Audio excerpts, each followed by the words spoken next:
એવી થોડી ખબર છે. મેં કીધું 2.5 લાખ લઈ જાઓ, 4 ધામ કરી આવ્યા છે. એ વૈષ્ણવ નહોતા, મને ખબર હતું એ બ્રાહ્મણ કે નહોતા. મને કે ના, મેં જઈ આવો, કોણ લઈ જાય કે મેં દીકરો છે ને, મને છે, પણ આપણી પાછળ રૂપિયો ને. તો મેં તો આ રૂપિયો કોના માટે છે? આપણે એમ કહેવાય કે ભાઈ 2.5 આવ્યા છે ને, એક આપણે 4 ધામમાં 4 જણા વાપરીએ. પછી મને કહો એ હા, એ કે તો મજા.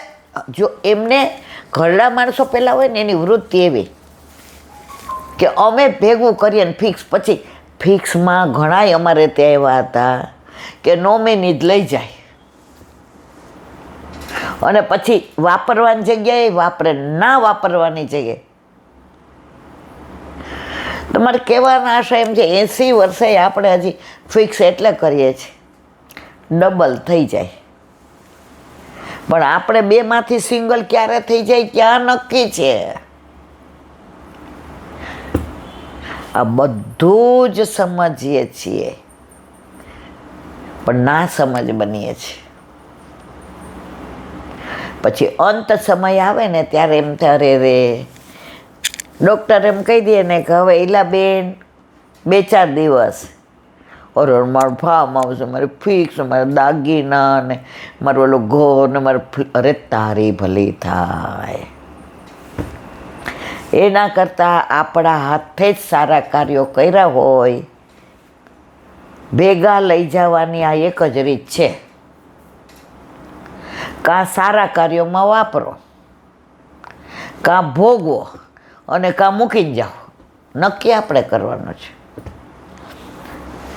આ વાત વિષય એવો છે, પાછી ક્યાંક ઊંધે રવાડે ચડી જાઓ. પણ અત્યારે પરિસ્થિતિ આ જ છે, બધાને પૈસા જ ભેગા કરવા છે. પછી વાપરશે કે નહીં એની ખાતરી નહીં. કોનું ભાગવત વાંચ્યું તેમાં મેં વાંચ્યું હતું કે માનો કે આપણે અત્યારે 10 લાખ ભેગા કર્યા અને આપણે 2 લીલામાં પહોંચી ગયા. હવે 10 લાખ કોણ? આકાશ તૃપ્તિ આરાધ્ય સગુન વાપરે. ઠાકોરજીએ દીકરો તો શ્રવણ જેવો આપ્યો છે, કાંઈ ચિંતા. પણ દાખલો આપવા માટે હવે માનો કે દારૂડિયો હોય ને, દારૂ ને જુગાર ને લોકોને રંજાડવામાં ને એમાં પૈસા વાપરે, તો એ પૈસાનો દોષ ભોગવવો કોને પડે? આપણે. તો આપણા હાથે જ આપણે વાપરો. આજે જેના વચનામૃત હતા કે ઘણા એમ કે અમારે ભાગવત મા બાપની પાછળ કાંઈ છે જ નહીં, હાથે સાથે. પરીક્ષિતે જીવતા સાંભળ્યું તો 7 દિવસમાં મોક્ષ મળ્યો.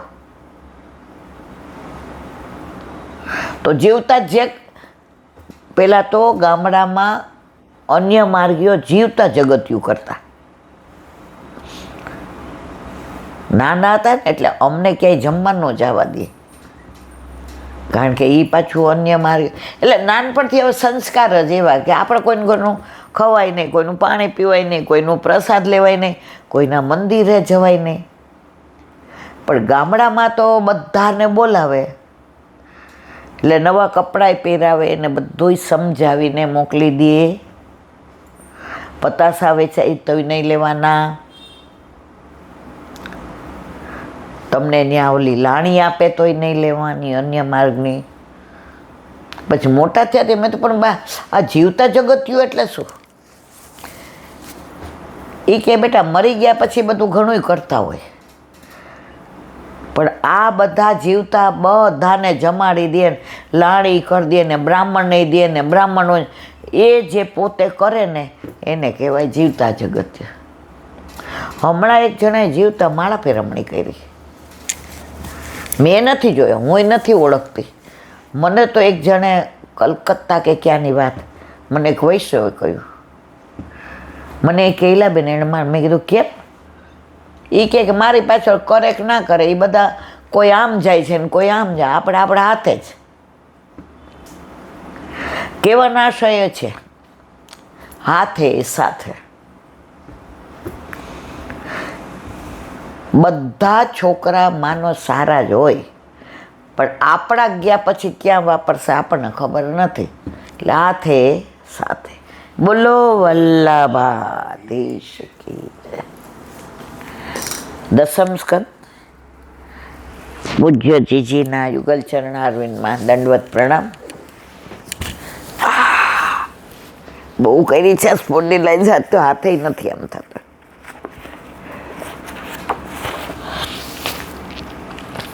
ગર્ભમાં બિરાજેલ પ્રભુની દેવો દ્વારા સ્તુતિ.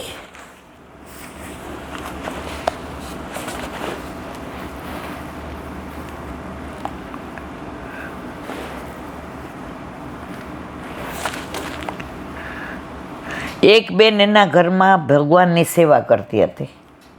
એના પતિ પોતાની જાતને ભગવાન માને. જુઓ આ જીજીની, આમાં મારું તો કાંઈ છે નહીં ને મારવાલા. આ પ્રસંગો કહેતી હોય ને બધા કોકે કીધા હોય કે આવી રીતે ક્યાંક વાંચ્યું હોય. એક બેન એના ઘરમાં ભગવાનની સેવા કરતી હતી. એના પતિ પોતાની જાતને ભગવાન માનતા. એના પતિએ પત્નીને કહ્યું, તું ફોટાવાળા ઈશ્વરને ભજે છે, એના કરતાં મને ભજતી હોય તો હું તો તારો પરમાત્મા છું. પેલી સ્ત્રીએ કહ્યું, ગોડ શબ્દમાં 3 અક્ષર છે, GOD. G એટલે જનરેટર, O એટલે ઓપરેટર ચાલક, અને D એટલે ડિસ્ટ્રક્ટર વિનાશક. આ 3 ગુણો તમારામાં છે? ઓલા બેને કહ્યું, આ 3 ગુણો તમારામાં છે? તમે મારા સર્જક છો? જો મારા સર્જક હો તો તમે મારા પતિ નહીં પણ પિતા બની જાઓ. તમે મારા પાલક ખરા. તમે ખાવા પીવા પહેરવા આપો, પરંતુ જે દિવસે મારું મૃત્યુ થશે તે દિવસે તમે મને બચાવશો ખરા? જો મને મૃત્યુના મોંમાંથી બચાવો તો હું તમને ભગવાન માનીશ. મારો વિનાશ કરવાનું સામર્થ્ય તમારામાં છે? મારો વિનાશ કરવાનું સામર્થ્ય તમારામાં છે?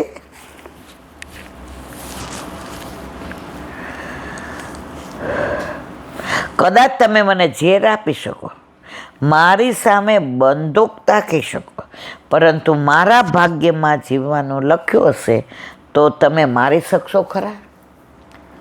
ઓલા જોગ જેવો એ કે હવે તો સારું દુનિયામાં બધું ભેળસેળવાળું જ મળે છે. એ કે કા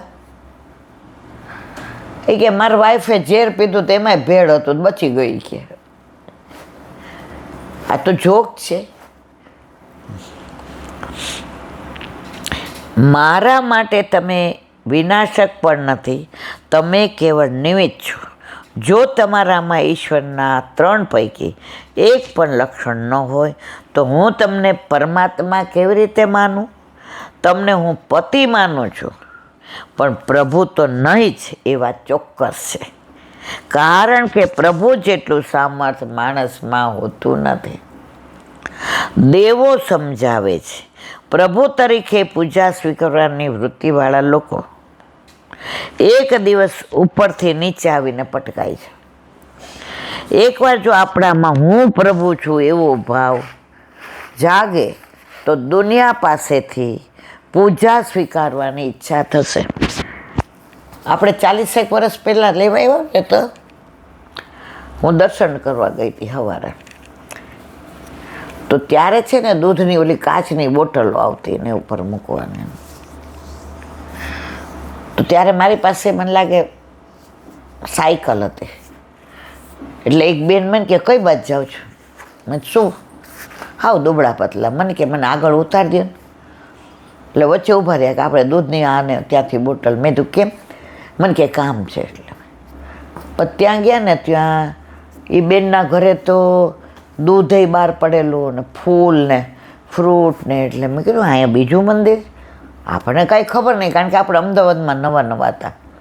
મને કે બહાર જઈને કહું છું, શાંતિ રાખો, બોલબોલ નહીં કરવાનું. એટલે એણે બધું મૂક્યું. 2 સફરજન હતા મને લાગે, એક દૂધની બોટલ ને મોગરો ને ગુલાબ જે હોય તે. પછી જય શ્રી કૃષ્ણ કર્યા ને ઓલા બેને કીધું દૂધ હારે દૂધ મૂકજો, ફૂલ હારે ફૂલ ના. એટલે બહાર નીકળ્યા તો મેં કીધું અહીંયા કોઈ વલ્લભપુર તો નથી. મન કે ના, વૈષ્ણવ છે ને જેના ઘર ઠાકોરજી ન બિરાજતા હોય ને એ બધાની સામગ્રીમાં એક બધા અરે તમારી ભલી થાય.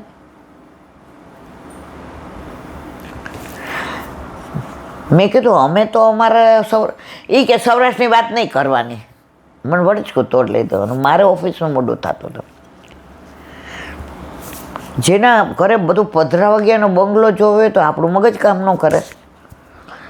મને તો જ્યાં સુધી બધું જાણું નહીં ને ત્યાં સુધી. બીજે દી પાછા એ બેનને પકડ્યા એટલે એ બેન મને જોઈને આગા વયા ગયા. પાછી એની પાસે ગઈ. મેં કીધું ઓલા બેનના ઘરે ઠાકોર, મારે કે ઠાકોર જે બિરાજતા હોય તો જ બધું પધરાવીએ ને. સારું. મેં તો આવું કેમ પધરાવાનું, કેમ એ આ બધાનું ધરાવે છે. મને કે આવી વાતો બહાર તો મારી ભૂલ થઈ ગઈ, તમને મેં કીધું મને મૂકી જાઓ. એટલે આ તો પહેલાંને વંચકો પણ આ જે છે જેના વચમાં કે બોમ્બેમાં એક બેને કે મારા ઠાકોરજી પલ્લામાં ઉતરીને મારી ગોદમાં આવી ગયા અને તમારી પાસે સોનાની ચેન માગે છે. અત્યારે આવું બધું બહુ જ ચાલી રહ્યું છે. ને વલ્લભને ખબર હતું લાભ પૂજાર્થી યત્નેશુ નાના વાદ વિનષ્ટેશુ અપરિજ્ઞાન નષ્ટેશુ ગંગાથી તીર્થ વર્યેશુ. ત્યારે તું શું કરીશ? તારા ઘરે તારા માથે બિરાજતા તારા ઠાકોરજી એ જ તારું સર્વસ્વ છે. એટલે ઘણી વાર તો હું મૂંઝાવી જાઉં આવું બધું. અને ત્યારે આપણા ઘરે ઠાકોર, અને આપણે નાના 40 વર્ષ પહેલાં તો આપણે 30ના હોઈએ ને.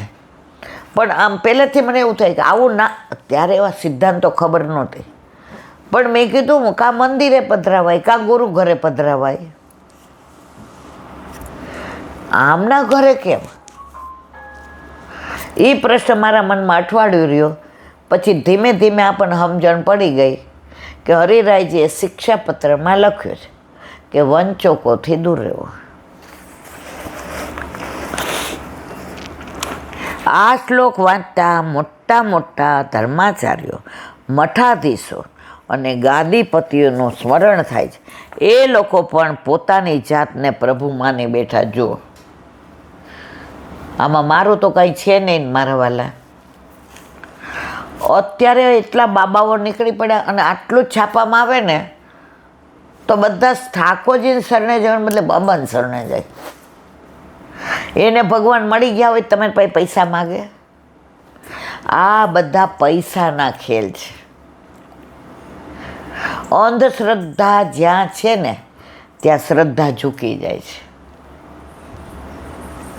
દુનિયામાં કોઈ કોઈનું બગાડી શકતો નથી ને કોઈ કોઈનું સુધારી શકતો નથી. પ્રભુ સર્વ સમર્થો હિ તતો નિશ્ચિતા વ્રજત. ઘણાને બહુ તાવ આવે ને દવાઓથી સારું ન થાય. ઈલાબેન કોકની નજર પડી એવી લાગે છે કે નજર ઉતારે. હવે ભાઈ કોણ આપણામાં નજર નાખે? અમુક વાર એવા વાયરસ હોય કે વાર લાગે. આ કોરોનામાં નજર હતી, કુદરત રૂઠી હતી. કુદરત રૂઠીને વારંવાર સમજાવે, સુનામી લાવે ને, ભૂકંપ લાવે ને, કોરોના લાવે ને. સમજને વાલે સમજ ગયે, ના સમજે અનાળે. કોરોના પછી એકાદ વર્ષ તો બધા આમ હતપ્રભ હતા. પણ રાત ગઈ ને બાત ગઈ, પાછા હતા ત્યાં ત્યાં. અત્યારે આ અંધશ્રદ્ધામાં બાબાઓને મઠાધિપતિને જેને પોતાને પૈસામાં આટલું બધું રસ છે એ તમને ભગવાન સુધી લઈ જાય. પૈસાથી ભગવાન મળતા હોય ધીરુભાઈ અંબાણી લઈને વયો ગયો હોત. ઠાકોરજી તો તમારો ભાવ જુએ. સબરીની ઝૂંપડીએ ગયા હતા કે નહીં? દુર્યોધનના 56 ભોગ ત્યાજા કે નહીં? વિદુરજીની ભાજી આરોગ્યા કે નહીં? કેવટની નાવમાં બેઠા કે નહીં? નરસિંહ મહેતા ઓલા ઝૂંપડામાં બધાને કીર્તન કરવા જતા હતા કે નહીં? તો એની હારે ઠાકોરજી વાતો કરતા હતા.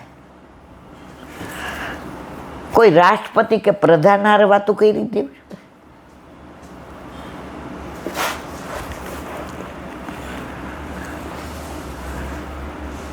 આ શ્લોક વાંચતા મોટા મોટા ધર્માચાર્યો, મઠાધીશો અને ગાદીપતિઓનું સ્મરણ થાય. એ લોકો પણ પોતાની જાતને પ્રભુ માની બેઠા છે.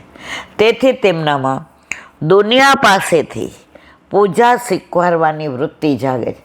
ઘણા એવા એને પગે લાગે ને એને આમ બહુ ગમે. હું તો અહીંથી કહું છું બધાને, કોઈ દિવસ કોઈને ગુરુ અને ઠાકોરજી સિવાય કોઈને પગે ન લગાય. આપણા હૃદયમાં બિરાજતા ઠાકોરજી નીચે પાડવાના. શરૂઆતમાં જે જોઈને મેં તો આ શું, આપણે બધા એક માળાના મણકા છીએ. તો તમે મને શું કામ પગે લાગો ને હું તમને શું કામ લાગુ? હા, જય શ્રી કૃષ્ણ કરીએ, ભેટી પડીએ. તમારા હૃદયમાં બિરાજતો ઠાકોરજી ને મારા હૃદયમાં બિરાજતો ઠાકોરજી ભેટે એટલે રાજી રાજી થાય. આમાં પગે લાગવાનું ક્યાંય આવતું, અને લાગીએ છીએ તો ખોટું છે. એક ધર્માચાર્યની કુટુંબ તરીકે વિચાર કરું છું કે મારું તો ક્યાંય આ પ્રકારે પતન નથી થઈ રહ્યું. જીજી કહે છે હું એક ધર્માચાર્ય છું, તો એક ધર્માચાર્યની કુટુંબી તરીકે હું વિચાર કરું છું ક્યાંક મારું તો આવું પતન. આ જીજી જે ક્યારેય ભાગવતના પૈસા નથી લીધા.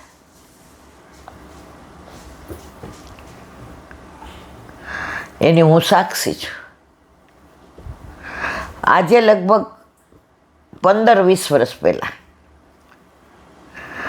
જીજીનો ફોન આવ્યો કે અહીંયા તું આવ નહીં કે 7 સ્વરૂપનો બધાય કહે છે તું સરસ. ત્યારે કાંઈ મને બહુ, મેં કીધું ના જીજી એવું. મને કે મારી આજ્ઞા છે, અહીં બધી વ્યવસ્થા. હું ને તૃપ્તિ ને સગુણ ને આકાશ ને, પણ જીજીને કીધું ત્યાં નહીં ઉતરીએ. તો જે મારા ખાસ બેનપણી હતા એમાં બેન, એના બેન ચારું બેનને ત્યાં ઉતર્યા બરોડામાં. અને એ હોલમાં 7 સ્વરૂપનું સ્ટેજ ઉપર, અને જીજીએ જે પ્રેમ આપ્યો છે, ત્યારે આપણે પ્રેસ ચાલુ હતો એટલે તમે નહોતા આવ્યા. એ જીજીએ જે સ્નેહ આપ્યો છે, એ માની મમતાનો અનુભવ કરાવ્યો છે અલૌકિક. સાંજે ત્યાં પ્રસાદ લીધો ને જીજીને ખૂબ વાતો કરીને વાલ કર્યું એમણે. મેં તો જીજી હવે અમારે નીકળવું પડશે, અમે પહોંચતા જ અમને 10-11 વાગે. મને કે આ છોકરાઓ ભેગા છે એમને જવાય? ગરમ ગરમ પૂરીને બધું અમને આ મા પિયરમાં બાંધી દે.